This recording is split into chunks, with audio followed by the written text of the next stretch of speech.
السلام علیکم دوستو، حضرت شیخ سعادی رحمہ اللہ بیان کرتے ہیں کہ میں ایک مرتبہ کچھ بزرگوں کے ہمراہ کشتی میں سوار تھا۔ ہماری کشتی کے پیچھے ایک اور چھوٹی کشتی آ رہی تھی جو ڈوب گئی اور اس میں سوار دو بھائی بنور میں پھنس گئے۔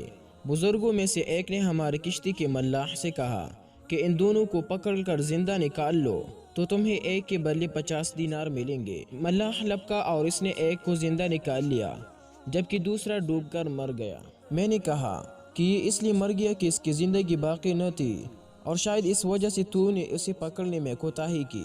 ملاح نے میری بات سنی تو ہنس پڑا اور کہنے لگا کہ آپ جو فرماتے ہیں وہ درست ہے، لیکن ایک بات اور بھی ہے، اور وہ یہ کہ میں ایک مرتبہ جنگل میں جا رہا تھا۔ سفر کرتے ہوئے میں تھک گیا۔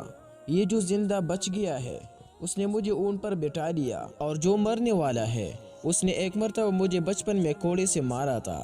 حضرت شیخ سعادی رحمہ اللہ بیان کرتے ہیں کہ میں نے کہا کہ اللہ نے سچ کہا، جو نیک کام کرے فائدے اسی کو ہوتا ہے اور جو گناہ کرتا ہے نقصان اسی کو ہوتا ہے۔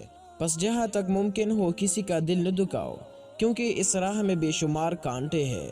مقصد دوستو، حضرت شیخ سعادی رحمہ اللہ اس حکایت میں بیان کرتے ہیں دنیا دار العمل ہے، پس یہاں جو بوؤں گے وہی کاٹوں گے۔